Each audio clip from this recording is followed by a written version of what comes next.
L'exorcisme des démons était-il seulement un théâtre religieux? Spinoza dénonce. Salut à tous et bienvenue sur notre chaîne. Alors, avant de commencer, j'aimerais savoir de quel pays nous regardez-vous en ce moment? Et surtout, à quelle heure découvrez-vous cette vidéo? Écrivez-moi tout ça en commentaire, j'adore savoir d'où viennent nos spectateurs.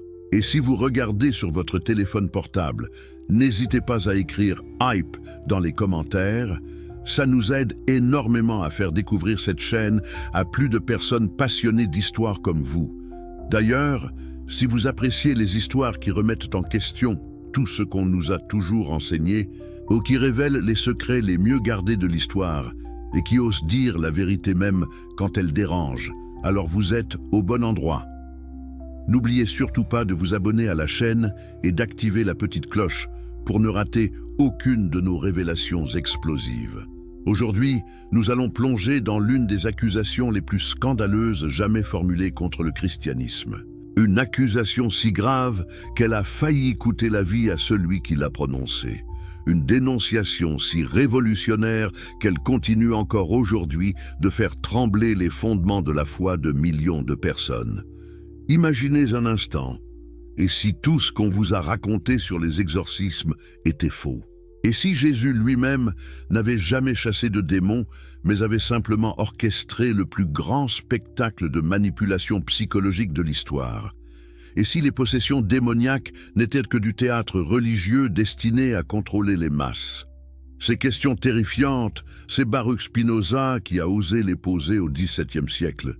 Ce philosophe juif d'Amsterdam a non seulement remis en question l'existence des démons, mais il a accusé Jésus et ses disciples d'avoir monté de toutes pièces des spectacles d'exorcisme pour impressionner les foules ignorantes et bâtir leur mouvement religieux. Mais avant de continuer, dites-moi dans les commentaires, qu'est-ce que vous aimeriez entendre d'autre sur Spinoza? Ces autres théories révolutionnaires? Sa vie tumultueuse, ses conflits avec toutes les religions? Vos suggestions m'intéressent énormément. Alors, êtes-vous prêts à découvrir pourquoi cette accusation a failli déclencher une guerre religieuse en Europe? Pourquoi Spinoza a vécu caché sous la menace constante d'assassinat? Et surtout, pourquoi ses arguments sont peut-être plus convaincants qu'on ne voudrait l'admettre? Accrochez-vous bien, parce que l'histoire que vous allez découvrir va ébranler tout ce que vous pensiez savoir sur les origines du christianisme. Le philosophe qui défia Dieu est survécu pour le raconter. Amsterdam, 1632. Dans le quartier juif de cette ville cosmopolite, naît un enfant qui va révolutionner à jamais notre compréhension de Dieu, de la religion et de la réalité elle-même. Mais qui aurait pu prédire qu'un simple marchand juif deviendrait l'ennemi public numéro 1 de toutes les religions organisées de son époque? Baruch Spinoza, un nom qui, encore aujourd'hui, fait frémir les orthodoxes de toute confession. Mais qui était vraiment cet homme? Et surtout, qu'est-ce qui l'a poussé à formuler des accusations si explosives contre le christianisme qu'elles résonnent encore dans nos débats contemporains? Pour comprendre la radicalité de Spinoza, il faut d'abord comprendre le monde dans lequel il a grandi. Vous imaginez-vous ce que c'était de vivre au XVIIe siècle?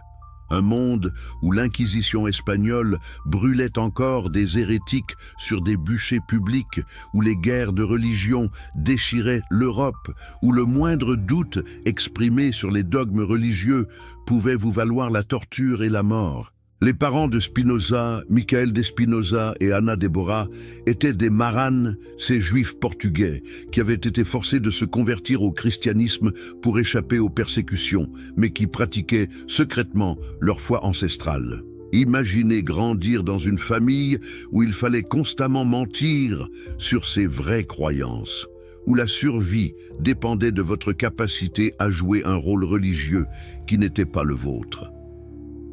Cette enfance marquée par la dissimulation religieuse obligatoire a-t-elle façonné la vision révolutionnaire de Spinoza sur toutes les religions?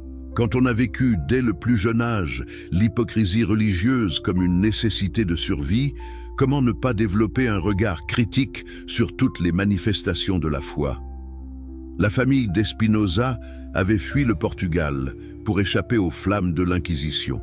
En 1492, l'Espagne avait expulsé tous les Juifs de son territoire. Ceux qui étaient restés avaient été contraints de se convertir au christianisme, devenant ces nouveaux chrétiens toujours suspects aux yeux de l'Inquisition. Pendant des générations, ces familles avaient vécu dans la terreur constante d'être découvertes pratiquant leur vraie foi. Vous rendez-vous compte de ce que cela signifiait concrètement ? Pendant des décennies, les ancêtres de Spinoza avaient dû assister à la messe chrétienne le dimanche matin, réciter des prières à Jésus qu'ils ne reconnaissaient pas comme leur Messie, et le soir venu, en secret, allumer les bougies du Shabbat et réciter les prières hébraïques de leurs ancêtres. Quelle schizophrénie religieuse! Quand ils arrivèrent enfin à Amsterdam, cette communauté de réfugiés put enfin pratiquer ouvertement le judaïsme. Mais comment oublier des générations de mensonges religieux obligatoires? Comment ne pas développer une méfiance profonde envers toutes les institutions religieuses, quand on a vécu si longtemps leur hypocrisie? Le jeune Baruch grandit donc dans cette communauté juive reconstituée d'Amsterdam, mais une communauté marquée par des décennies de traumas religieux. Ces Juifs portugais n'étaient pas comme les autres communautés juives d'Europe. Ils avaient été forcés de vivre pendant des générations au contact intime du christianisme, d'en apprendre les subtilités théologiques, d'en maîtriser les arguments. Cette connaissance approfondie du christianisme allait s'avérer cruciale dans la formation intellectuelle de Spinoza. Contrairement à d'autres philosophes juifs qui critiquaient le christianisme de l'extérieur, Spinoza le connaissait de l'intérieur. Il avait grandi en entendant les récits de ses ancêtres qui avaient dû réciter le credo chrétien tout en gardant leur foi juive dans leur cœur. Mais ce qui distinguait vraiment le jeune Baruch, c'était son intelligence exceptionnelle et sa soif insatiable de connaissances. Dès l'enfance, il se distinguait par des questions qui mettaient mal à l'aise ses professeurs de la yeshiva. Pourquoi Dieu permettait-il tant de souffrances dans le monde? Comment pouvait-on concilier l'omniscience divine avec le libre arbitre humain? Si Dieu était parfait, pourquoi avait-il eu besoin de créer le monde? Ces questions que tant d'autres enfants posent naïvement, Baruch les posait avec une acuité intellectuelle qui inquiétait ses maîtres. Mais ce qui les terrorisait vraiment, c'était qu'ils ne se contentaient pas des réponses traditionnelles. Il fouillait, creusait, remettait en question chaque explication qu'on lui donnait. À 15 ans, Spinoza maîtrisait déjà l'hébreu, l'araméen, le portugais, l'espagnol et le néerlandais. Il dévorait les textes sacrés juifs, mais aussi les œuvres des philosophes chrétiens et musulmans. Cette érudition précoce lui permettait de comparer les différentes traditions religieuses et d'y déceler les contradictions. Mais c'est sa découverte de la philosophie de Descartes qui va déclencher la révolution intellectuelle de Spinoza. René Descartes, ce philosophe français qui avait osé douter de tout pour reconstruire la connaissance sur des bases rationnelles, fascinait le jeune homme. Si on pouvait douter de l'existence du monde extérieur, pourquoi ne pourrait-on pas douter des dogmes religieux? Spinoza commença alors à appliquer la méthode cartésienne du doute systématique au texte sacré. Il analysait la Bible hébraïque avec la même rigueur qu'un mathématicien analyse une équation. Et ce qu'il découvrait le stupéfiait. Contradictions chronologiques, incohérences narratives, impossibilités physiques. Était-il possible que les textes présentés comme la parole directe de Dieu soient en réalité des compilations humaines, rédigées par des auteurs différents à des époques différentes, avec des agendas politiques et religieux spécifiques? Cette idée, banale aujourd'hui grâce à l'exégèse biblique moderne, était révolutionnaire au XVIIe siècle. Mais Spinoza ne s'arrêta pas à la critique textuelle. Il commença à développer une vision philosophique encore plus radicale. Et si Dieu n'était pas cette entité personnelle qui intervenait miraculeusement dans l'histoire humaine? Et si Dieu était plutôt identique à la nature elle-même, opérant selon des lois fixes et immuables? Cette intuition philosophique que les spécialistes appellent le panthéisme spinoziste allait révolutionner sa compréhension de tous les phénomènes religieux. Si Dieu et la nature ne font qu'un, alors il devient impossible qu'il y ait des interventions surnaturelles dans le cours normal des choses. Plus de miracles, plus d'anges, plus de démons. Vous imaginez l'impact de cette révélation. D'un coup, toute l'architecture du surnaturel religieux s'effondrait. Les apparitions divines, les guérisons miraculeuses, les possessions démoniaques, tout cela devenait logiquement impossible dans un univers régi par des lois naturelles fixes. Mais Spinoza ne gardait pas ses idées révolutionnaires pour lui. Jeune homme charismatique et brillant orateur, il commença à partager ses doutes et ses découvertes avec d'autres jeunes intellectuels de la communauté juive d'Amsterdam. Ces discussions informelles, qui se déroulaient souvent après les offices à la synagogue, attiraient de plus en plus de participants dans la tradition religieuse la plus stricte, découvrant soudain qu'il était possible de penser différemment, de questionner ce qui leur avait toujours été présenté comme des vérités intouchables. L'effet était électrisant, mais aussi dangereusement subversif. Les rabbins de la communauté commencèrent à s'inquiéter. Ils entendaient des rumeurs sur ces discussions où le jeune Spinoza remettait en question l'autorité des textes sacrés, où il suggérait que les prophètes n'étaient peut-être pas inspirés directement par Dieu, où il osait même insinuer que les miracles rapportés dans la Bible avaient des explications naturelles. Au début, ils tentèrent l'approche diplomatique. Plusieurs rabbins respectés vinrent discuter avec Baruch, espérant le ramener dans le droit chemin par la persuasion. Ils lui rappelaient les souffrances endurées par leur communauté, les sacrifices consentis par leurs ancêtres pour préserver la foi juive, l'importance de la solidarité communautaire face à un monde hostile. Mais Spinoza ne se laissait pas émouvoir par ses arguments d'autorité et de tradition. Pour lui, la vérité ne dépendait ni de l'ancienneté d'une croyance, ni des souffrances endurées pour la défendre. La vérité ne pouvait être établie que par la raison et l'observation des faits. Cette intransigeance intellectuelle exaspérait les dirigeants de la communauté. Comment ce jeune homme de 23 ans pouvait-il prétendre avoir raison contre des millénaires de traditions et de sagesse accumulées? Comment osait-il mettre sa raison individuelle au-dessus de la révélation divine transmise par les générations? Mais ce qui terrifiait vraiment les rabbins, c'était l'influence grandissante de Spinoza sur d'autres jeunes de la communauté. Si ces idées se répandaient, c'était toute la cohésion religieuse et sociale de leur groupe qui risquait de s'effondrer. Comment maintenir une communauté juive unie si ses membres cessaient de croire au fondement de leur foi?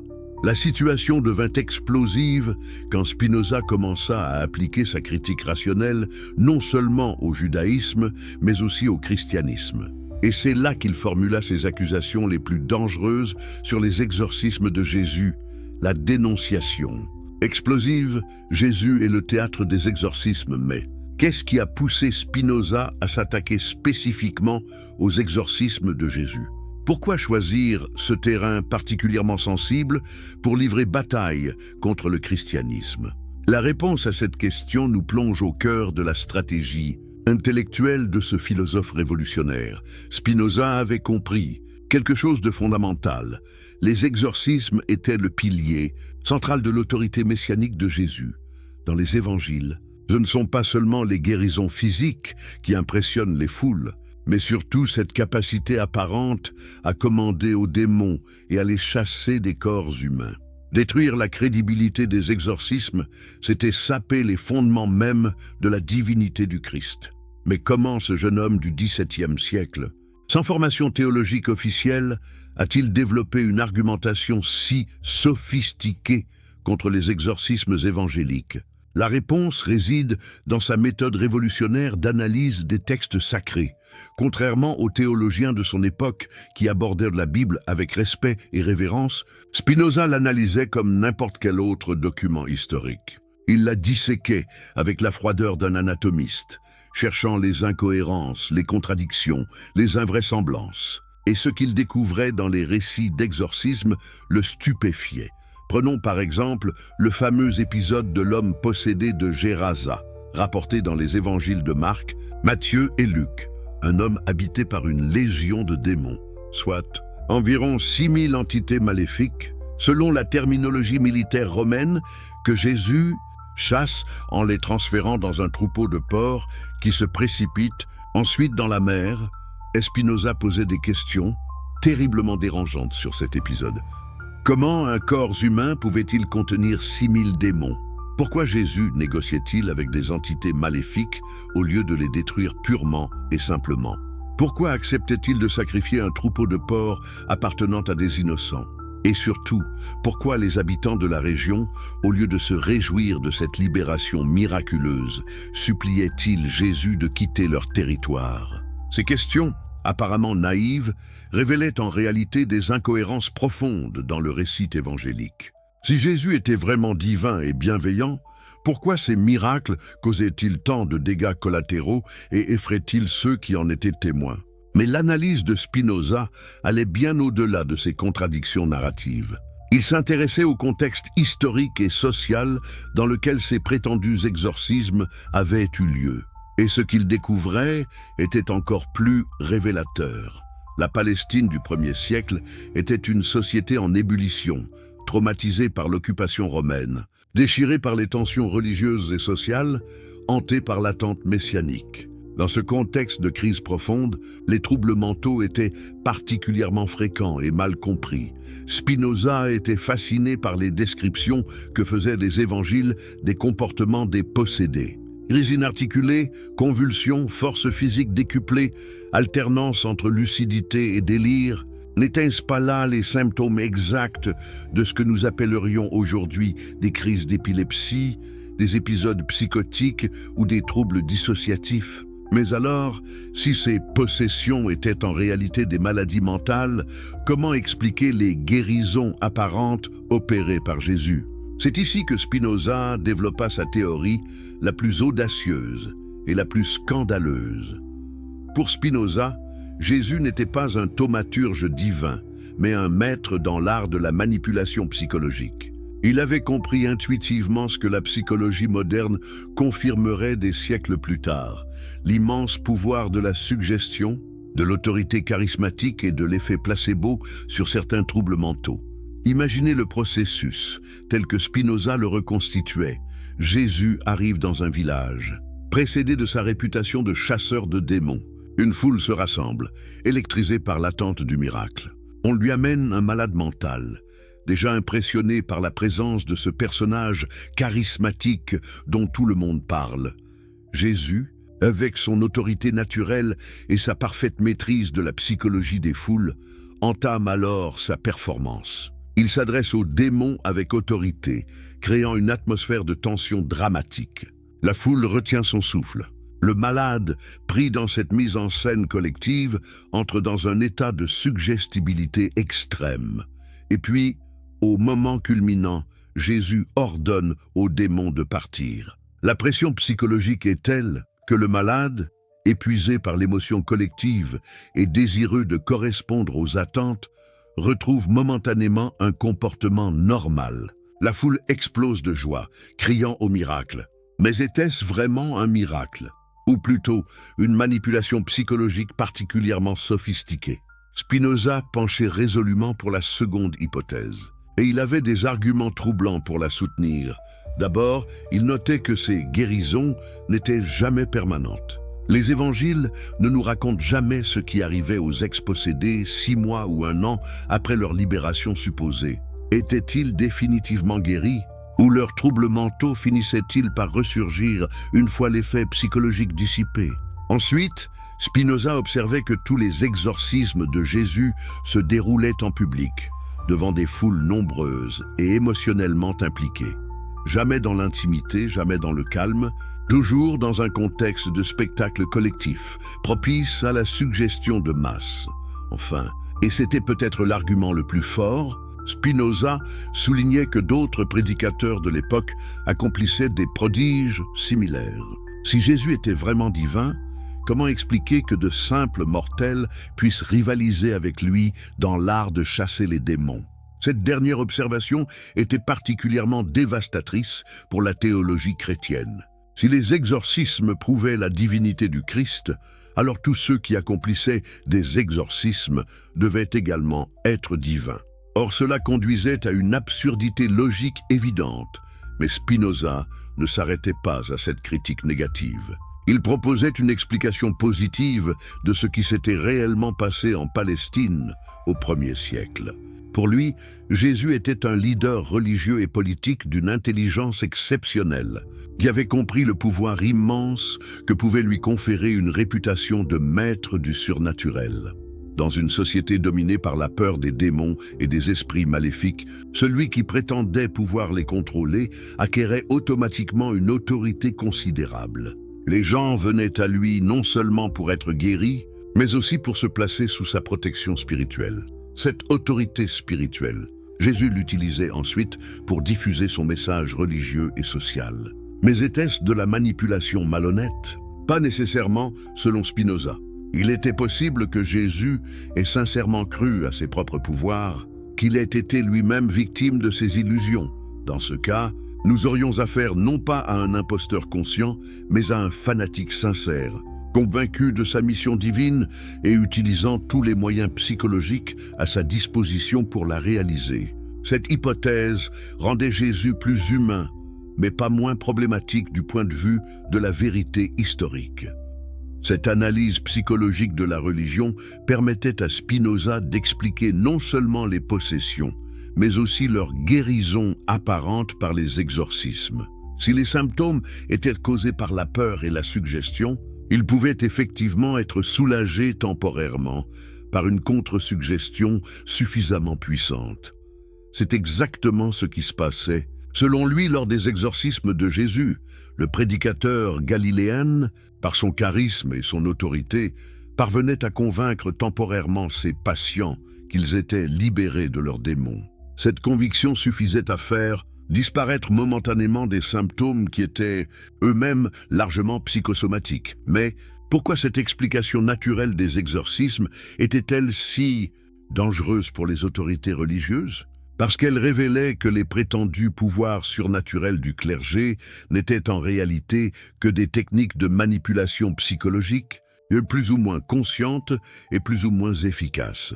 Si n'importe qui pouvait apprendre ces techniques, si elles ne nécessitaient aucune grâce divine particulière, alors sur quoi reposait l'autorité spirituelle des prêtres, des pasteurs et des rabbins? Pourquoi les fidèles continueraient-ils à leur obéir et à leur verser des dîmes si leur pouvoir supposé n'était que des illusions? Cette remise en question de l'autorité religieuse touchait au cœur des intérêts les plus vitaux des institutions ecclésiastiques. Car ces institutions ne tiraient pas seulement leur pouvoir de leurs prétentions surnaturelles, elles en tiraient aussi leur richesse, leur influence politique et leur contrôle social. Imaginez l'effet que pouvaient avoir les idées de Spinoza sur un fidèle ordinaire du XVIIe siècle. Cet homme avait grandi dans la terreur des démons, versant régulièrement de l'argent à l'Église pour acheter des messes de protection, des bénédictions et des exorcismes préventifs. Et voilà qu'un philosophe lui expliquait que tous ces démons n'existaient que dans son imagination, alimentés par les enseignements mêmes de ceux qui prétendaient l'en protéger.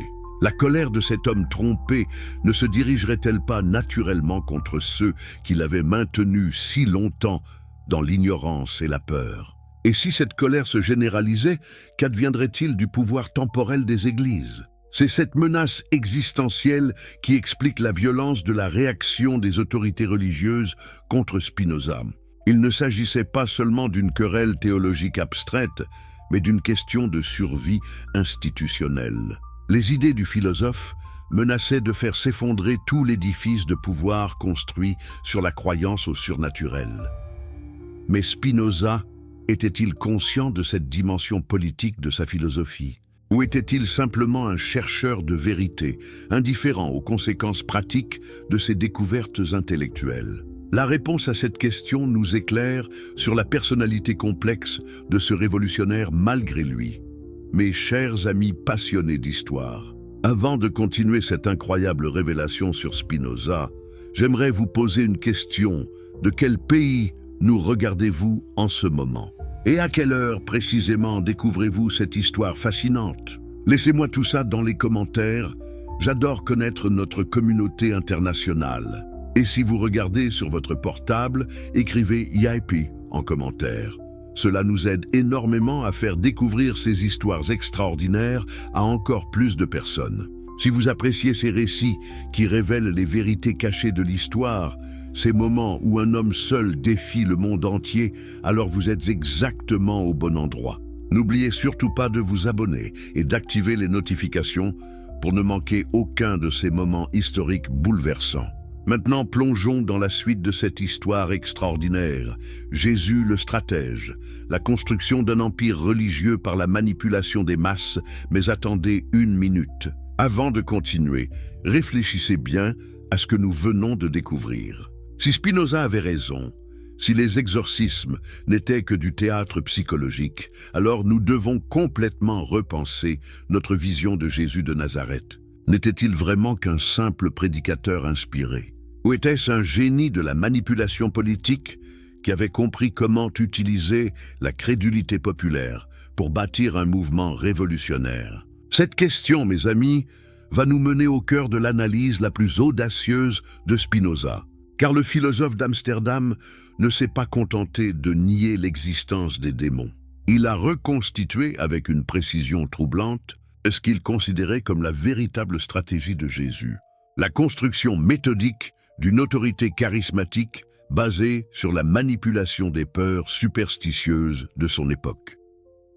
Imaginez la Palestine du 1er siècle après Jésus-Christ, un territoire occupé par la puissance militaire la plus redoutable de l'époque, Rome, une population juive humiliée, écrasée par les impôts, déchirée entre collaboration et résistance. Des tensions religieuses explosives entre différentes sectes, pharisiens, sadducéens, esséniens, zélotes. Et au milieu de ce chaos, une attente messianique exacerbée, l'espoir désespéré qu'un libérateur envoyé par Dieu viendrait restaurer la grandeur d'Israël.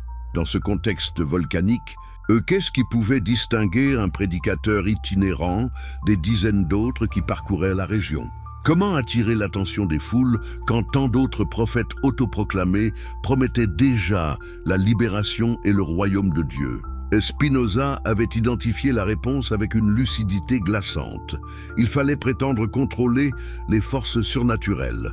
Dans une société terrorisée par les démons, les esprits maléfiques et les malédictions divines, celui qui prétendait commander à ces puissances invisibles acquérait instantanément une autorité considérable. Mais comment Jésus avait-il développé cette réputation de maître du surnaturel? Spinoza avait reconstitué ce qu'il pensait être le processus psychologique et social qui avait permis cette ascension fulgurante. Tout avait probablement commencé, selon le philosophe, par des rencontres fortuites avec des malades mentaux. La Palestine antique, comme toutes les sociétés prémodernes, abritait de nombreuses personnes souffrant de troubles psychiatriques que l'époque ne savait pas identifier ni soigner. Ces malheureux, abandonnés par la médecine primitive de l'époque, étaient automatiquement considérés comme possédés par des démons. Jésus, avec son charisme naturel et sa connaissance intuitive de la psychologie humaine, avait sans doute réussi à calmer quelques-uns de ces malades par sa seule présence apaisante. Dans une société où personne ne comprenait les mécanismes de la maladie mentale, ces améliorations temporaires avaient été immédiatement interprétées comme des victoires surnaturelles contre les forces du mal. Mais voici où l'analyse de Spinoza devient vraiment dérangeante. Et si Jésus avait rapidement compris l'immense potentiel politique de ces miracles accidentels? Et s'il avait décidé de transformer ces coïncidences heureuses en véritables spectacles organisés? Imaginez le processus tel que Spinoza le reconstitue. Jésus commence à sélectionner soigneusement ses patients. Il ne choisit plus au hasard, mais identifie des personnes dont les troubles mentaux sont susceptibles de réagir positivement à sa présence charismatique. Des mélancoliques qui peuvent être stimulés, des anxieux qui peuvent être apaisés, des hystériques qui peuvent être impressionnés. Ensuite, il organise ses guérisons comme de véritables spectacles publics. Il ne procède plus dans l'intimité, mais devant des foules nombreuses et émotionnellement impliquées. L'effet psychologique est démultiplié. Le malade, pris dans cette mise en scène collective où tous les regards convergent vers lui, entre dans un état de suggestibilité extrême. Jésus, maître de cette dramaturgie, développe alors son art de la performance religieuse. Il s'adresse aux démons avec une autorité théâtrale, créant une tension dramatique qui tient la foule en haleine. Il négocie avec ces entités imaginaires, leur donnant une personnalité, une voix, une présence quasi physique qui terrorise et fascine l'audience.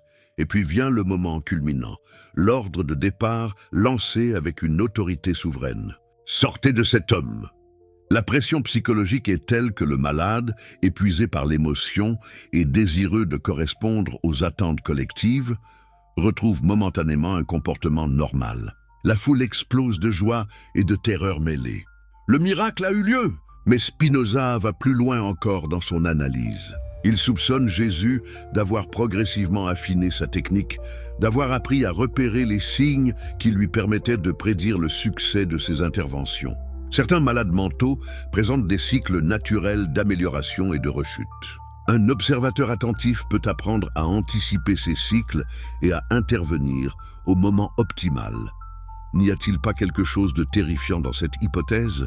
Jésus transformé en calculateur cynique, exploitant la souffrance mentale pour construire sa réputation de thaumaturge?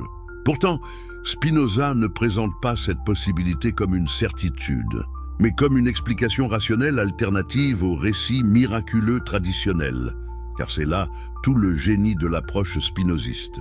Il ne cherche pas à prouver que Jésus était un imposteur conscient. Il propose simplement des explications naturelles aux phénomènes que la tradition présente comme surnaturels. Et ces explications, il faut le reconnaître, sont troublantes de cohérence. C'est exactement ce qui se passait, selon lui, lors des exorcismes de Jésus.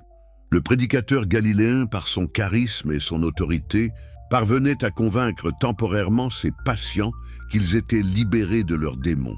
Cette conviction suffisait à faire disparaître momentanément des symptômes qui étaient eux-mêmes largement psychosomatiques. Mais pourquoi cette explication naturelle des exorcismes était-elle si dangereuse pour les autorités religieuses? Parce qu'elle révélait que les prétendus pouvoirs surnaturels du clergé n'étaient en réalité que des techniques de manipulation psychologique, plus ou moins conscientes et plus ou moins efficaces. Si n'importe qui pouvait apprendre ces techniques, si elles ne nécessitaient aucune grâce divine particulière, alors sur quoi reposait l'autorité spirituelle des prêtres, des pasteurs et des rabbins? Pourquoi les fidèles continueraient-ils à leur obéir et à leur verser des dîmes si leur pouvoir supposé n'était que des illusions? Cette remise en question de l'autorité religieuse touchait au cœur des intérêts les plus vitaux des institutions ecclésiastiques. Car ces institutions ne tiraient pas seulement leur pouvoir de leurs prétentions surnaturelles, elles en tiraient aussi leur richesse, leur influence politique et leur contrôle social. Imaginez l'effet que pouvaient avoir les idées de Spinoza sur un fidèle ordinaire du XVIIe siècle.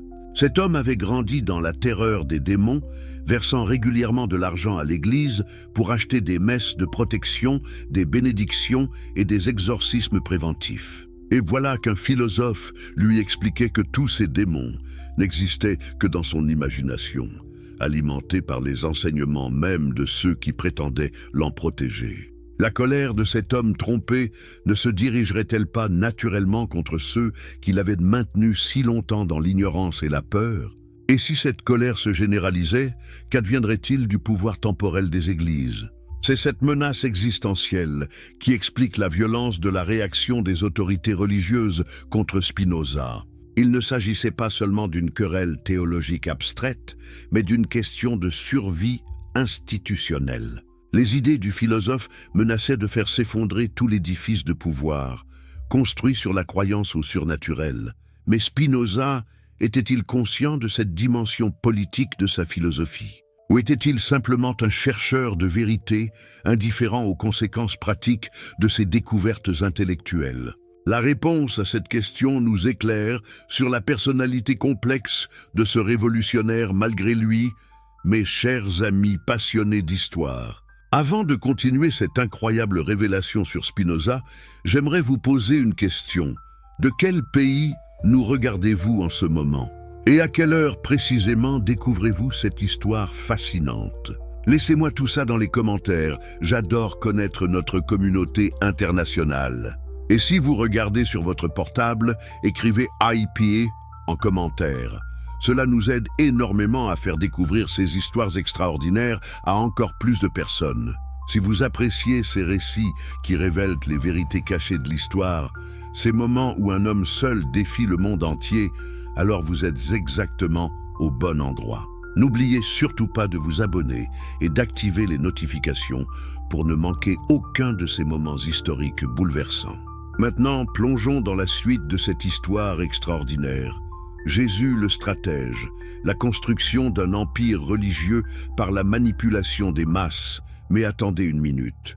Avant de continuer, réfléchissez bien à ce que nous venons de découvrir. Si Spinoza avait raison, si les exorcismes n'étaient que du théâtre psychologique, alors nous devons complètement repenser notre vision de Jésus de Nazareth. N'était-il vraiment qu'un simple prédicateur inspiré? Ou était-ce un génie de la manipulation politique qui avait compris comment utiliser la crédulité populaire pour bâtir un mouvement révolutionnaire? Cette question, mes amis, va nous mener au cœur de l'analyse la plus audacieuse de Spinoza. Car le philosophe d'Amsterdam ne s'est pas contenté de nier l'existence des démons. Il a reconstitué, avec une précision troublante, ce qu'il considérait comme la véritable stratégie de Jésus. La construction méthodique d'une autorité charismatique basée sur la manipulation des peurs superstitieuses de son époque. Imaginez la Palestine du 1er siècle après Jésus-Christ. Un territoire occupé par la puissance militaire la plus redoutable de l'époque. Rome, une population juive humiliée, écrasée par les impôts, déchirée entre collaboration et résistance. Des tensions religieuses explosives entre différentes sectes, pharisiens, sadducéens, esséniens, zélotes. Et au milieu de ce chaos, une attente messianique exacerbée, l'espoir désespéré qu'un libérateur envoyé par Dieu viendrait restaurer la grandeur d'Israël. Dans ce contexte volcanique, qu'est-ce qui pouvait distinguer un prédicateur itinérant des dizaines d'autres qui parcouraient la région? Comment attirer l'attention des foules quand tant d'autres prophètes autoproclamés promettaient déjà la libération et le royaume de Dieu? Spinoza avait identifié la réponse avec une lucidité glaçante. Il fallait prétendre contrôler les forces surnaturelles. Dans une société terrorisée par les démons, les esprits maléfiques et les malédictions divines, celui qui prétendait commander à ces puissances invisibles acquérait instantanément une autorité considérable. Mais comment Jésus avait-il développé cette réputation de maître du surnaturel? Spinoza avait reconstitué ce qu'il pensait être le processus psychologique et social qui avait permis cette ascension fulgurante. Tout avait probablement commencé, selon le philosophe, par des rencontres fortuites avec des malades mentaux. La Palestine antique, comme toutes les sociétés prémodernes, abritait de nombreuses personnes souffrant de troubles psychiatriques que l'époque ne savait pas identifier ni soigner. Ces malheureux, abandonnés par la médecine primitive de l'époque, étaient automatiquement considérés comme possédés par des démons. Jésus, avec son charisme naturel et sa connaissance intuitive de la psychologie humaine, avait sans doute réussi à calmer quelques-uns de ces malades par sa seule présence apaisante.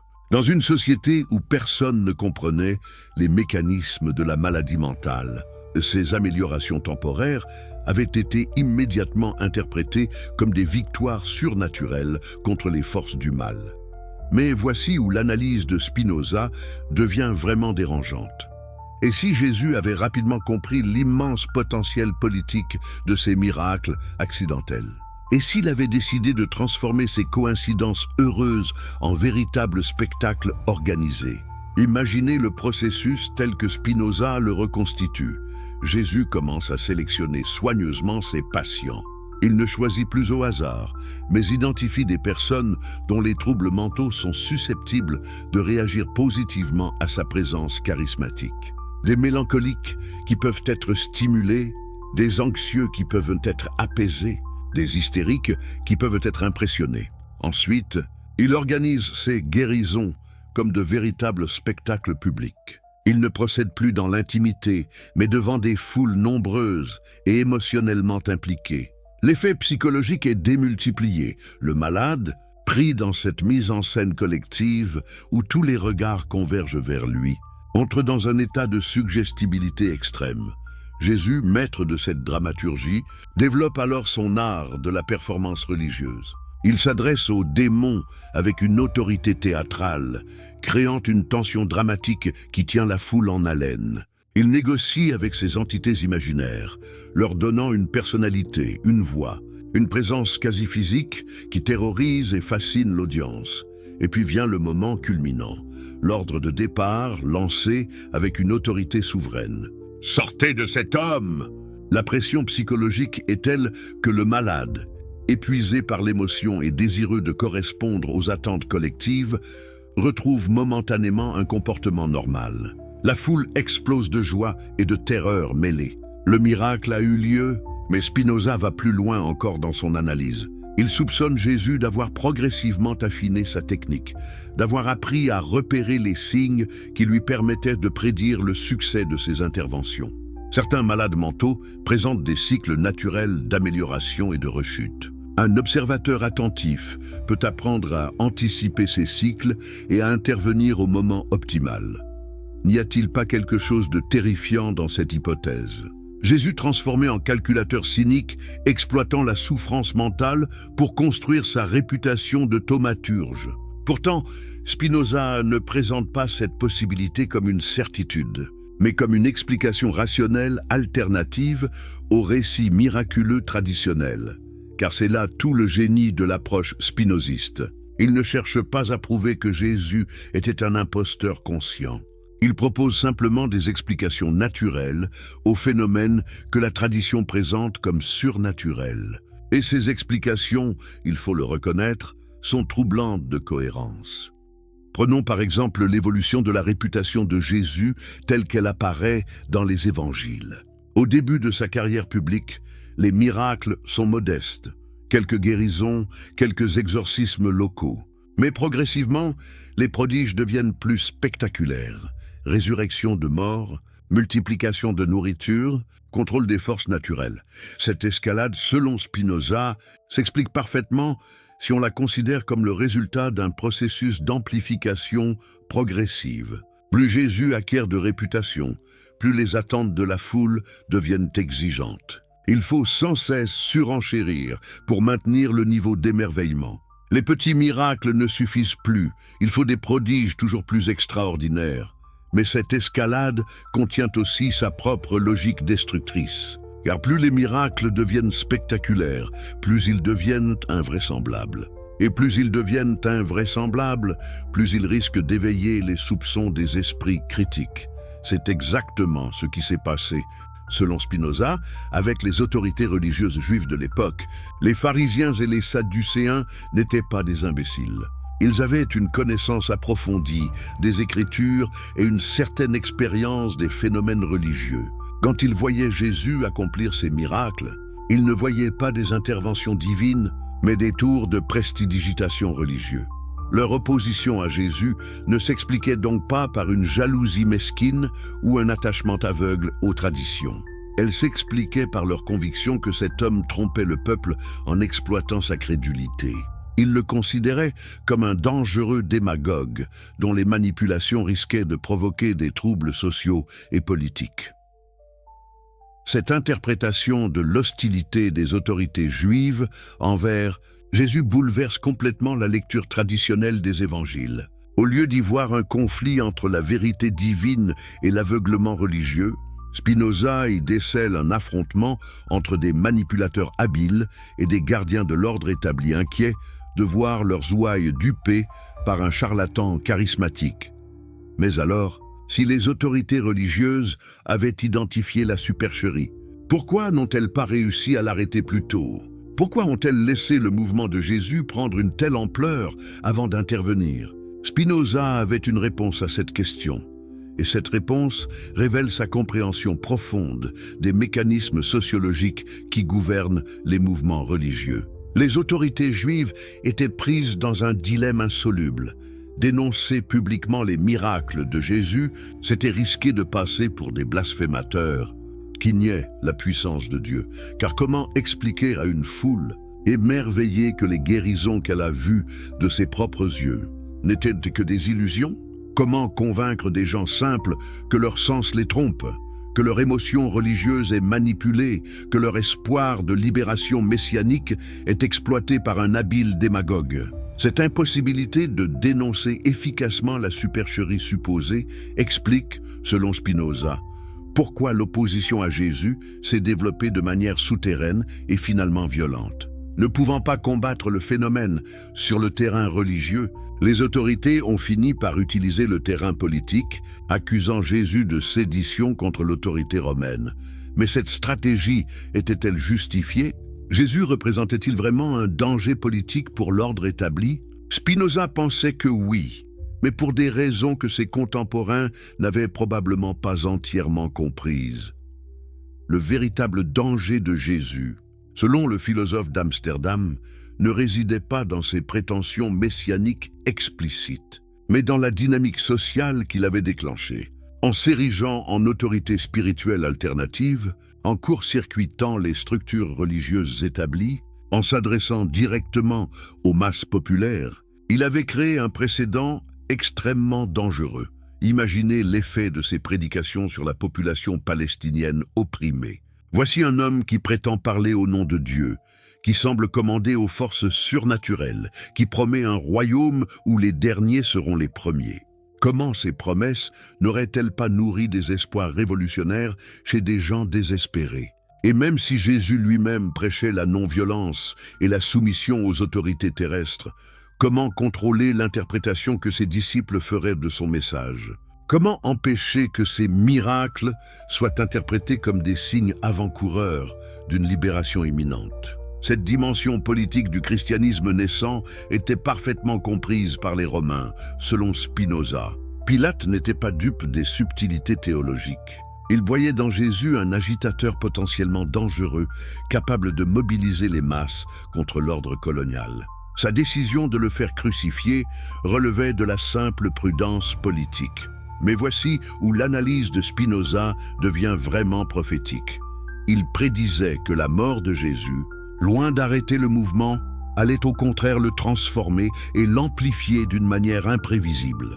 Car la crucifixion allait créer les conditions psychologiques parfaites pour la naissance d'une mythologie religieuse d'une puissance extraordinaire.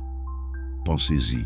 Les disciples de Jésus avaient été témoins de ces miracles pendant des mois ou des années. Ils étaient convaincus d'avoir assisté à des interventions divines authentiques.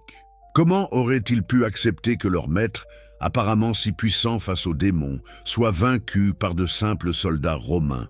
Cette contradiction psychologique insupportable allait générer, selon Spinoza, le besoin impérieux de créer un récit qui réconcilie l'apparente puissance surnaturelle de Jésus avec sa mort humiliante. Et ce récit, c'était évidemment celui de la résurrection. Mais ici, Spinoza développe une hypothèse encore plus audacieuse. Et si les récits de résurrection n'étaient pas des inventions conscientes, mais le produit d'hallucinations collectives générées par le traumatisme de la crucifixion?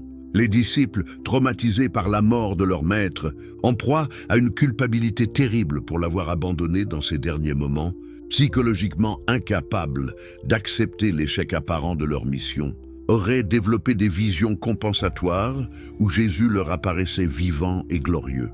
Ces visions, amplifiées par la suggestion collective et l'exaltation religieuse, seraient devenues progressivement de plus en plus détaillées et convaincantes. Ce qui avait commencé comme des hallucinations individuelles se serait transformé en certitude collective, puis en dogme inébranlable. Cette explication naturalisante de la résurrection était peut-être la plus scandaleuse de toutes les théories de Spinoza, car elle touchait au cœur même de la foi chrétienne, à l'événement fondateur qui distingue le christianisme de toutes les autres religions. Mais Spinoza ne s'arrêtait pas là. Il expliquait aussi comment cette croyance en la résurrection avait permis aux disciples de développer une interprétation rétrospective de toute la carrière de Jésus qui en magnifiait, considérablement l'importance. Si Jésus était vraiment ressuscité, cela prouvait rétrospectivement qu'il était bien le Messie annoncé par les prophètes. Et si c'était le Messie, alors tous ses actes, même les plus modestes, prenaient une dimension cosmique. Les petites guérisons locales devenaient des victoires universelles contre le mal. Les exorcismes improvisés se transformaient en batailles décisives contre Satan lui-même. Cette relecture mythologique de la carrière de Jésus expliquait, selon Spinoza, pourquoi les récits évangéliques, rédigés des décennies après les événements, présentaient une version si magnifiée et si surnaturelle de sa vie. Les auteurs ne mentaient pas consciemment, ils rapportaient fidèlement la tradition telle qu'elle s'était développée dans les communautés chrétiennes primitives. Mais cette tradition elle-même était le produit d'un processus d'amplification mythologique qui avait transformé un prédicateur charismatique en figure divine, des techniques de suggestion psychologique en miracles authentiques, des troubles mentaux ordinaires en possession démoniaque spectaculaire. Vous mesurez-vous l'audace intellectuelle de cette reconstruction ? Spinoza proposait une explication entièrement naturelle de la naissance du christianisme, sans nier l'existence historique de Jésus ni l'authenticité de l'expérience religieuse de ses disciples. Il rendait compte de tous les phénomènes rapportés par les sources, mais en les réinterprétant à la lumière d'une compréhension rationnelle des mécanismes psychologiques et sociaux. Cette approche était révolutionnaire pour l'époque, car elle appliquait aux textes sacrés les mêmes méthodes d'analyse critique qu'aux documents historiques ordinaires.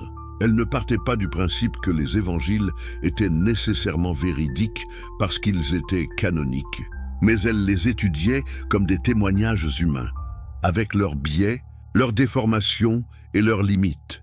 Et les conclusions de cette analyse étaient proprement bouleversantes pour quiconque avait grandi dans la foi chrétienne traditionnelle, la machine de guerre idéologique.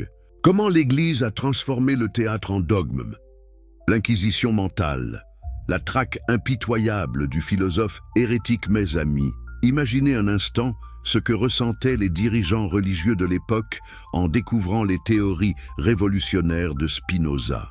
Voici un homme qui ne se contentait pas de critiquer tel ou tel aspect de leur doctrine, mais qui remettait en question les fondements mêmes de leur autorité spirituelle. Comment pouvait-il tolérer qu'un simple particulier ose révéler au grand jour les mécanismes secrets de leur domination?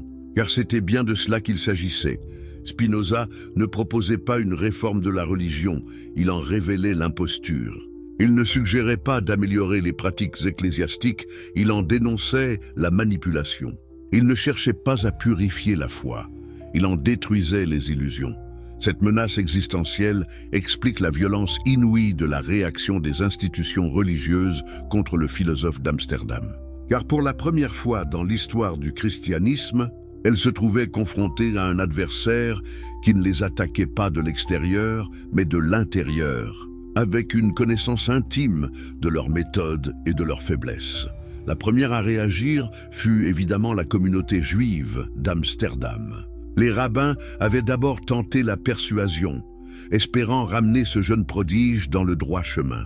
Mais face à son obstination, face à l'influence grandissante de ses idées sur d'autres membres de la communauté, ils comprirent qu'il fallait frapper fort. Le 27 juillet 1656, dans la synagogue portugaise d'Amsterdam, fut prononcée l'une des sentences d'excommunication les plus terrifiantes de l'histoire religieuse.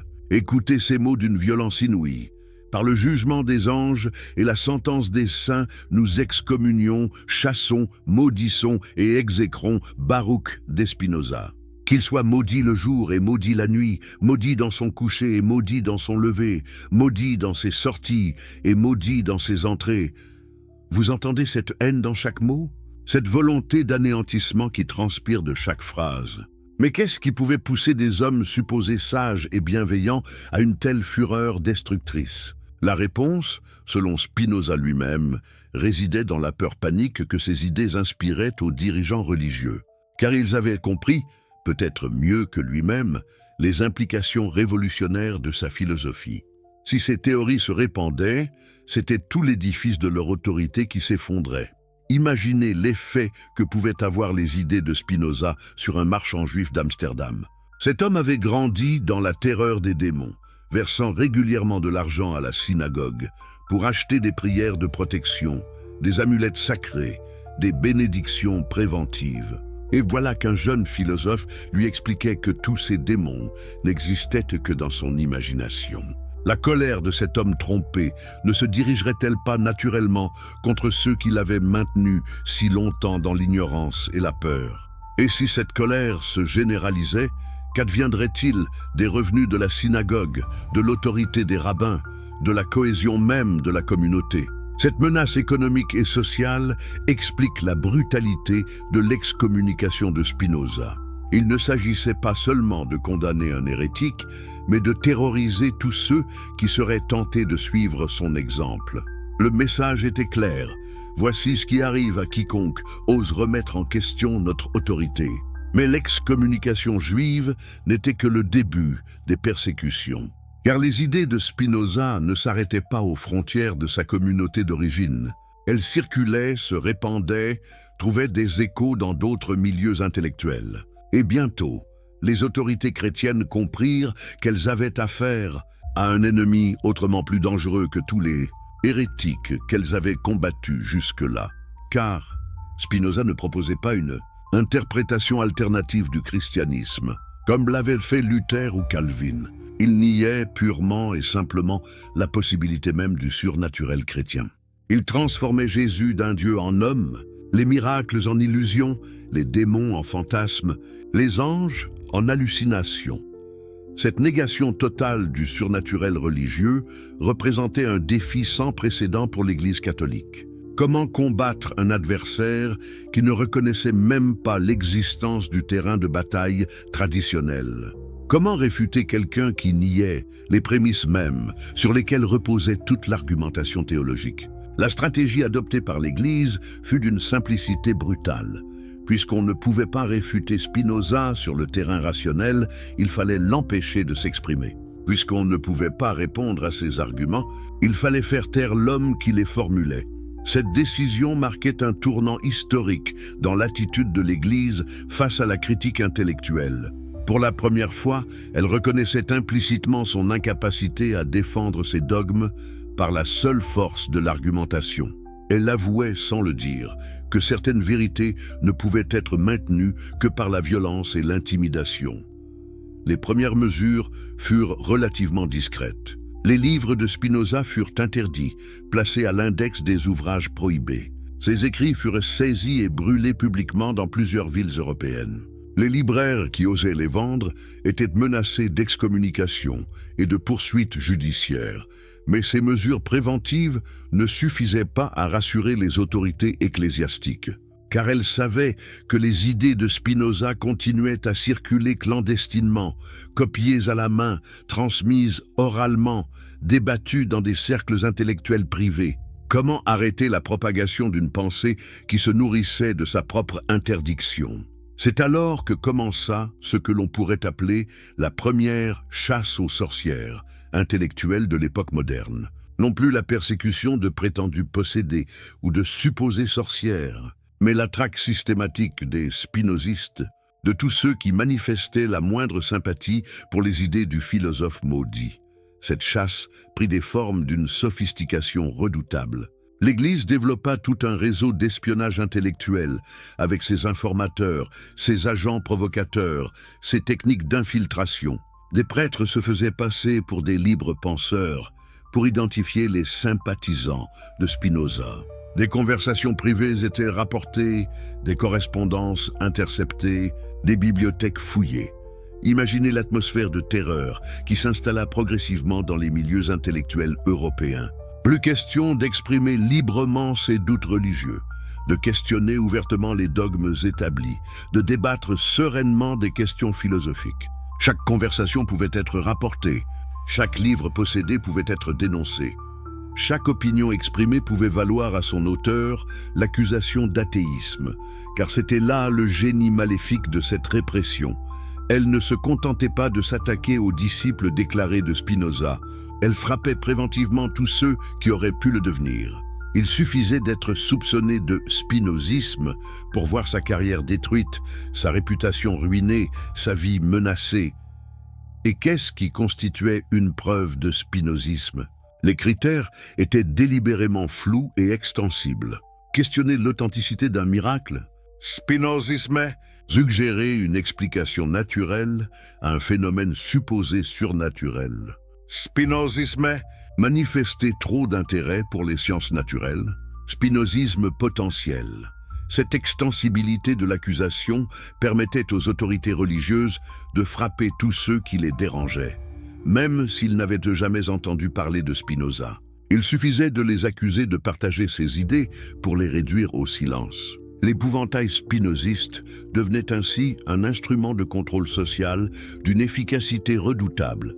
Mais le plus pervers dans cette stratégie, c'était qu'elle transformait Spinoza lui-même en mythe maléfique.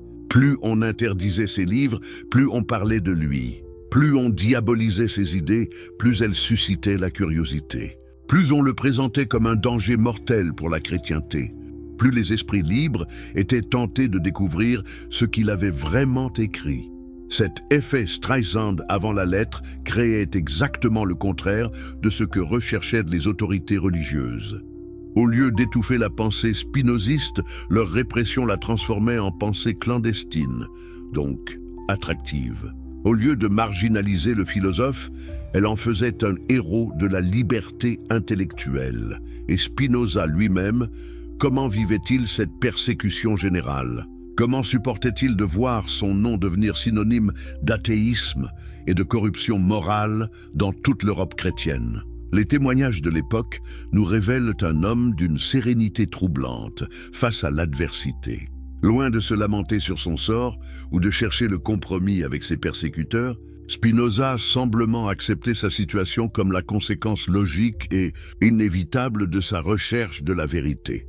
Cette acceptation stoïque de la persécution révélait une dimension profondément héroïque de sa personnalité, car il aurait pu, à tout moment, mettre fin à ses souffrances en se rétractant, en présentant des excuses publiques, en promettant de ne plus jamais remettre en question les dogmes religieux.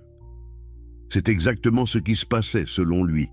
Lors des exorcismes de Jésus, le prédicateur galiléen, par son charisme et son autorité, parvenait à convaincre temporairement ses patients qu'ils étaient libérés de leurs démons. Cette conviction suffisait à faire disparaître momentanément des symptômes qui étaient eux-mêmes largement psychosomatiques. Mais pourquoi cette explication naturelle des exorcismes était-elle si dangereuse pour les autorités religieuses? Parce qu'elle révélait que les prétendus pouvoirs surnaturels du clergé n'étaient en réalité que des techniques de manipulation psychologique, plus ou moins conscientes et plus ou moins efficaces. Si n'importe qui pouvait apprendre ces techniques, si elles ne nécessitaient aucune grâce divine particulière, alors sur quoi reposait l'autorité spirituelle des prêtres, des pasteurs et des rabbins? Pourquoi les fidèles continueraient-ils à leur obéir et à leur verser des dîmes si leur pouvoir supposé n'était que des illusions? Cette remise en question de l'autorité religieuse touchait au cœur des intérêts les plus vitaux des institutions ecclésiastiques. Car ces institutions ne tiraient pas seulement leur pouvoir de leurs prétentions surnaturelles, elles en tiraient aussi leur richesse, leur influence politique et leur contrôle social. Imaginez l'effet que pouvaient avoir les idées de Spinoza sur un fidèle ordinaire du XVIIe siècle. Cet homme avait grandi dans la terreur des démons, versant régulièrement de l'argent à l'Église pour acheter des messes de protection, des bénédictions et des exorcismes préventifs. Et voilà qu'un philosophe lui expliquait que tous ces démons n'existaient que dans son imagination, alimentés par les enseignements mêmes de ceux qui prétendaient l'en protéger. La colère de cet homme trompé ne se dirigerait-elle pas naturellement contre ceux qui l'avaient maintenu si longtemps dans l'ignorance et la peur? Et si cette colère se généralisait, qu'adviendrait-il du pouvoir temporel des églises? C'est cette menace existentielle qui explique la violence de la réaction des autorités religieuses contre Spinoza. Il ne s'agissait pas seulement d'une querelle théologique abstraite, mais d'une question de survie institutionnelle. Les idées du philosophe menaçaient de faire s'effondrer tout l'édifice de pouvoir, construit sur la croyance au surnaturel. Mais Spinoza était-il conscient de cette dimension politique de sa philosophie? Ou était-il simplement un chercheur de vérité, indifférent aux conséquences pratiques de ses découvertes intellectuelles? La réponse à cette question nous éclaire sur la personnalité complexe de ce révolutionnaire malgré lui, mes chers amis passionnés d'histoire. Avant de continuer cette incroyable révélation sur Spinoza, j'aimerais vous poser une question. De quel pays nous regardez-vous en ce moment? Et à quelle heure précisément découvrez-vous cette histoire fascinante? Laissez-moi tout ça dans les commentaires, j'adore connaître notre communauté internationale. Et si vous regardez sur votre portable, écrivez IPA en commentaire. Cela nous aide énormément à faire découvrir ces histoires extraordinaires à encore plus de personnes. Si vous appréciez ces récits qui révèlent les vérités cachées de l'histoire, ces moments où un homme seul défie le monde entier, alors vous êtes exactement au bon endroit. N'oubliez surtout pas de vous abonner et d'activer les notifications pour ne manquer aucun de ces moments historiques bouleversants. Maintenant, plongeons dans la suite de cette histoire extraordinaire. Jésus le stratège, la construction d'un empire religieux par la manipulation des masses. Mais attendez une minute. Avant de continuer, réfléchissez bien à ce que nous venons de découvrir. Si Spinoza avait raison, si les exorcismes n'étaient que du théâtre psychologique, alors nous devons complètement repenser notre vision de Jésus de Nazareth. N'était-il vraiment qu'un simple prédicateur inspiré? Ou était-ce un génie de la manipulation politique qui avait compris comment utiliser la crédulité populaire pour bâtir un mouvement révolutionnaire? Cette question, mes amis, va nous mener au cœur de l'analyse la plus audacieuse de Spinoza. Car le philosophe d'Amsterdam ne s'est pas contenté de nier l'existence des démons.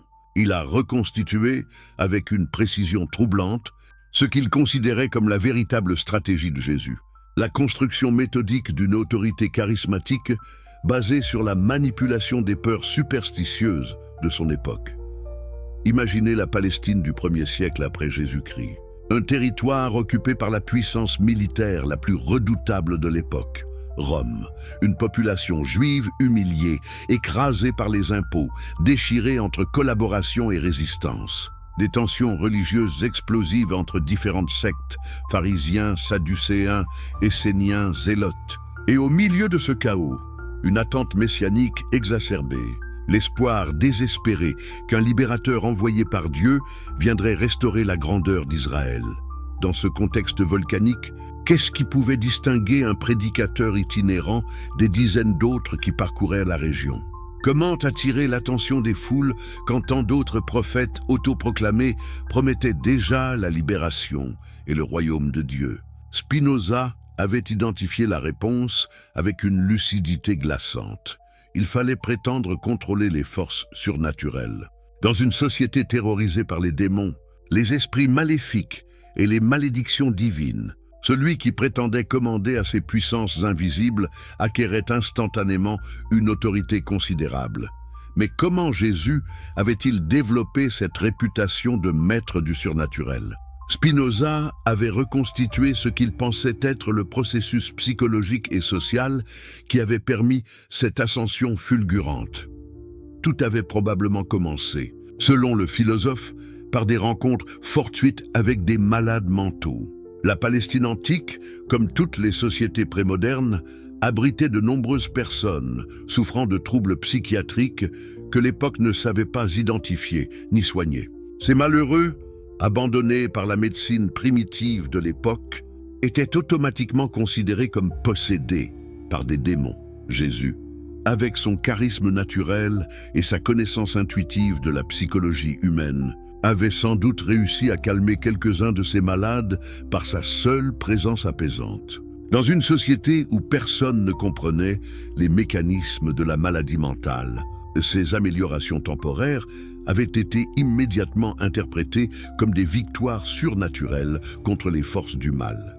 Mais voici où l'analyse de Spinoza devient vraiment dérangeante.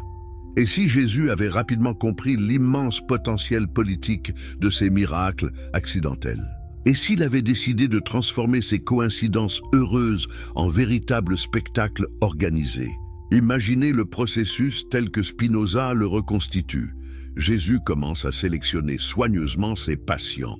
Il ne choisit plus au hasard, mais identifie des personnes dont les troubles mentaux sont susceptibles de réagir positivement à sa présence charismatique. Des mélancoliques qui peuvent être stimulés, des anxieux qui peuvent être apaisés, des hystériques qui peuvent être impressionnés. Ensuite, il organise ses guérisons comme de véritables spectacles publics. Il ne procède plus dans l'intimité, mais devant des foules nombreuses et émotionnellement impliquées.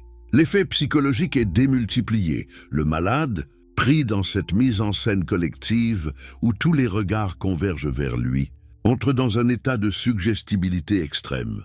Jésus, maître de cette dramaturgie, développe alors son art de la performance religieuse.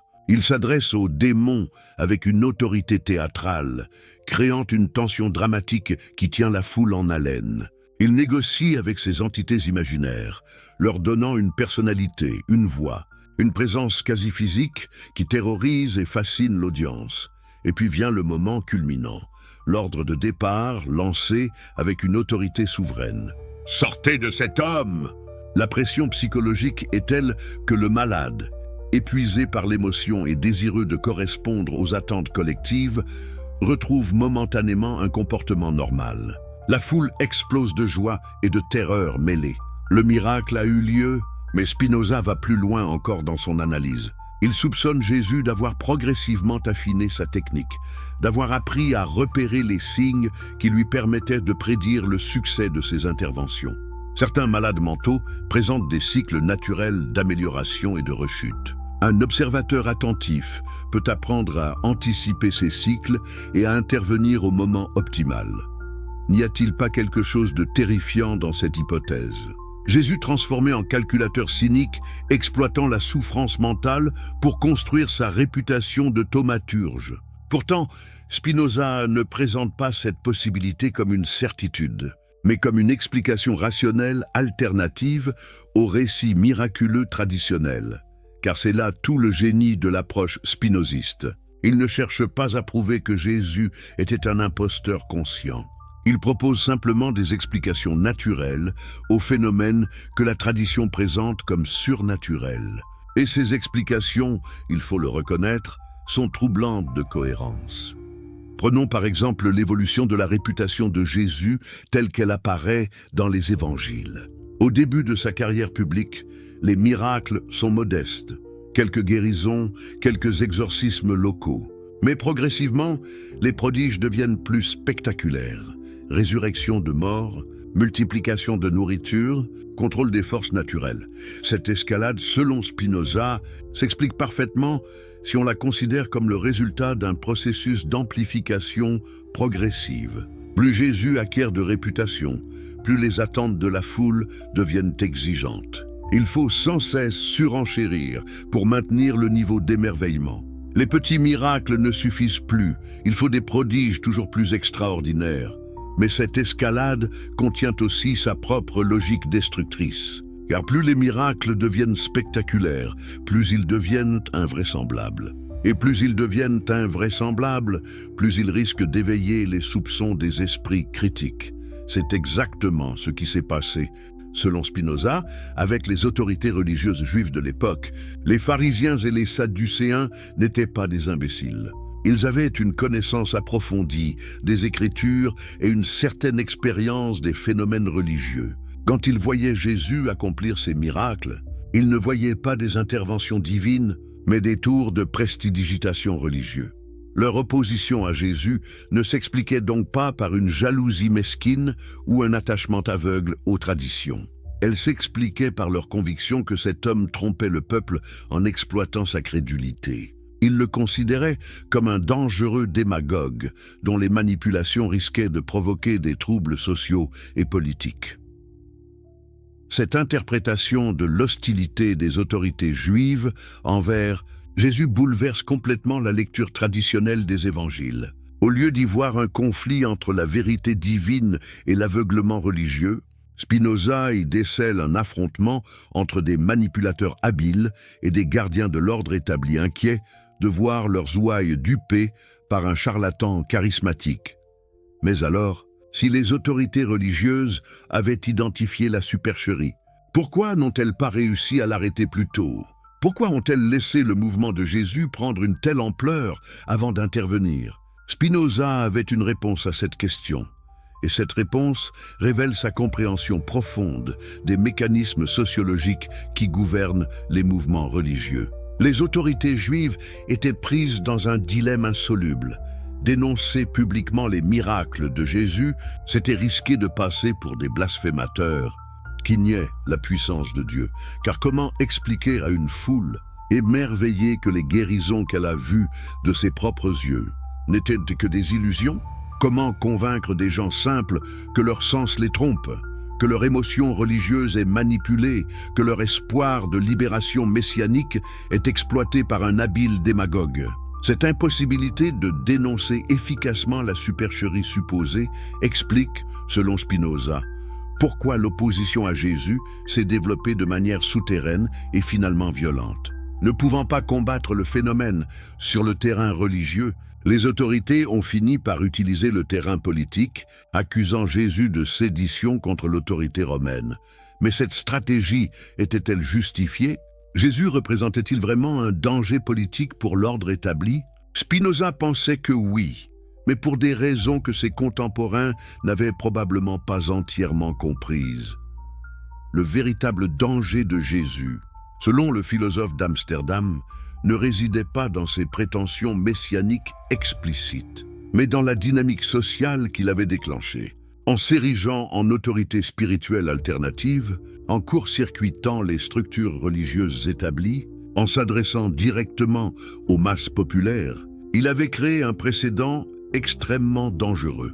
Imaginez l'effet de ses prédications sur la population palestinienne opprimée.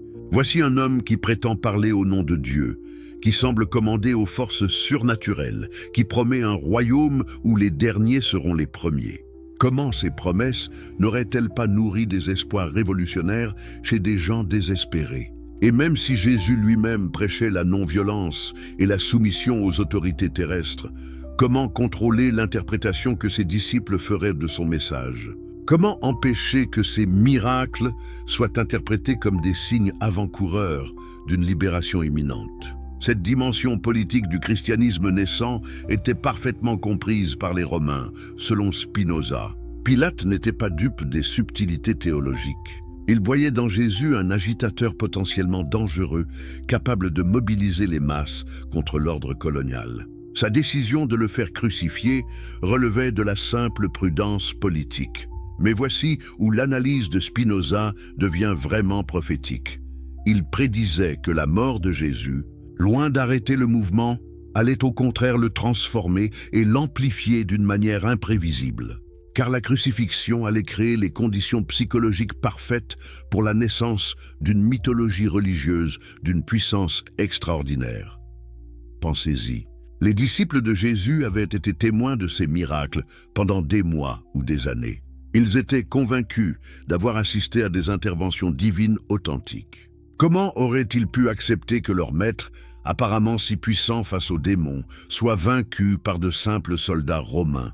Cette contradiction psychologique insupportable allait générer, selon Spinoza, le besoin impérieux de créer un récit qui réconcilie l'apparente puissance surnaturelle de Jésus avec sa mort humiliante. Et ce récit, c'était évidemment celui de la résurrection. Mais ici, Spinoza développe une hypothèse encore plus audacieuse. Et si les récits de résurrection n'étaient pas des inventions conscientes, mais le produit d'hallucinations collectives générées par le traumatisme de la crucifixion? Les disciples, traumatisés par la mort de leur maître, en proie à une culpabilité terrible pour l'avoir abandonné dans ces derniers moments, psychologiquement incapables d'accepter l'échec apparent de leur mission, auraient développé des visions compensatoires où Jésus leur apparaissait vivant et glorieux. Ces visions, amplifiées par la suggestion collective et l'exaltation religieuse, seraient devenues progressivement de plus en plus détaillées et convaincantes. Ce qui avait commencé comme des hallucinations individuelles se serait transformé en certitude collective, luisant dogmes inébranlables. Cette explication naturalisante de la résurrection était peut-être la plus scandaleuse de toutes les théories de Spinoza, car elle touchait au cœur même de la foi chrétienne, à l'événement fondateur qui distingue le christianisme de toutes les autres religions. Mais Spinoza ne s'arrêtait pas là. Il expliquait aussi comment cette croyance en la résurrection avait permis aux disciples de développer une interprétation rétrospective de toute la carrière de Jésus qui en magnifiait considérablement l'importance. Si Jésus était vraiment ressuscité, cela prouvait rétrospectivement qu'il était bien le Messie annoncé par les prophètes. Et si c'était le Messie, alors tous ses actes, même les plus modestes, prenaient une dimension cosmique. Les petites guérisons locales devenaient des victoires universelles contre le mal. Les exorcismes improvisés se transformaient en batailles décisives contre Satan lui-même. Cette relecture mythologique de la carrière de Jésus expliquait, selon Spinoza, pourquoi les récits évangéliques, rédigés des décennies après les événements, présentaient une version si magnifiée et si surnaturelle de sa vie. Les auteurs ne mentaient pas consciemment, ils rapportaient fidèlement la tradition telle qu'elle s'était développée dans les communautés chrétiennes primitives. Mais cette tradition elle-même était le produit d'un processus d'amplification mythologique qui avait transformé un prédicateur charismatique en figure divine, des techniques de suggestion psychologique en miracles authentiques, des troubles mentaux ordinaires en possession démoniaque spectaculaire. Vous mesurez-vous l'audace intellectuelle de cette reconstruction ? Spinoza proposait une explication entièrement naturelle de la naissance du christianisme, sans nier l'existence historique de Jésus ni l'authenticité de l'expérience religieuse de ses disciples. Il rendait compte de tous les phénomènes rapportés par les sources, mais en les réinterprétant à la lumière d'une compréhension rationnelle des mécanismes psychologiques et sociaux. Cette approche était révolutionnaire pour l'époque, car elle appliquait aux textes sacrés les mêmes méthodes d'analyse critique qu'aux documents historiques ordinaires. Elle ne partait pas du principe que les évangiles étaient nécessairement véridiques parce qu'ils étaient canoniques, mais elle les étudiait comme des témoignages humains, avec leurs biais, leurs déformations et leurs limites. Et les conclusions de cette analyse étaient proprement bouleversantes pour quiconque avait grandi dans la foi chrétienne traditionnelle, la machine de guerre idéologique. Comment l'Église a transformé le théâtre en dogme? L'inquisition mentale, la traque impitoyable du philosophe hérétique Mézami. Imaginez un instant ce que ressentaient les dirigeants religieux de l'époque en découvrant les théories révolutionnaires de Spinoza. Voici un homme qui ne se contentait pas de critiquer tel ou tel aspect de leur doctrine, mais qui remettait en question les fondements mêmes de leur autorité spirituelle. Comment pouvait-il tolérer qu'un simple particulier ose révéler au grand jour les mécanismes secrets de leur domination? Car c'était bien de cela qu'il s'agissait. Spinoza ne proposait pas une réforme de la religion, il en révélait l'imposture. Il ne suggérait pas d'améliorer les pratiques ecclésiastiques, il en dénonçait la manipulation. Il ne cherchait pas à purifier la foi, il en détruisait les illusions.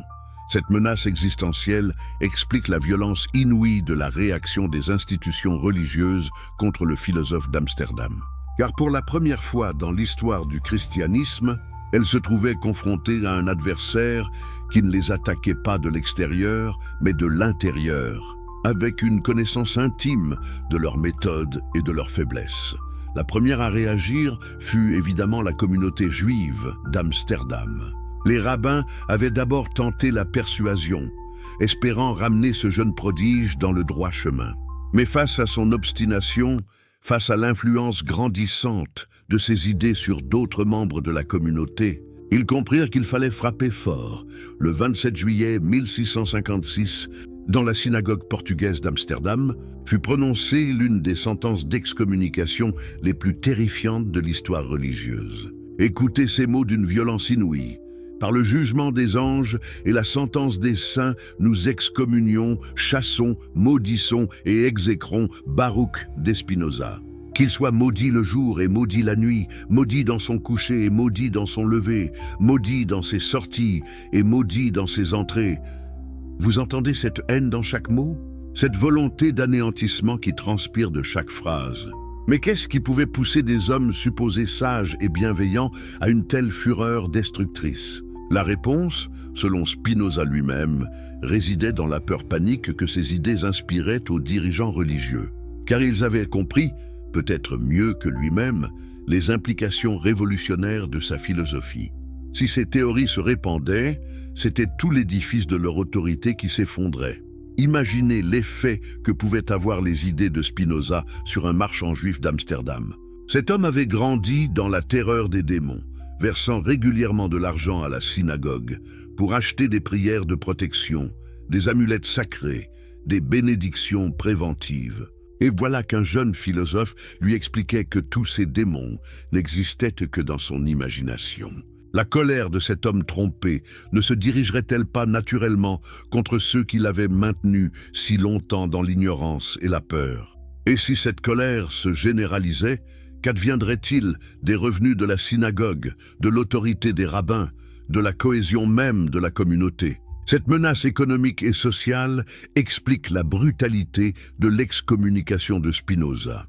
Il ne s'agissait pas seulement de condamner un hérétique, mais de terroriser tous ceux qui seraient tentés de suivre son exemple.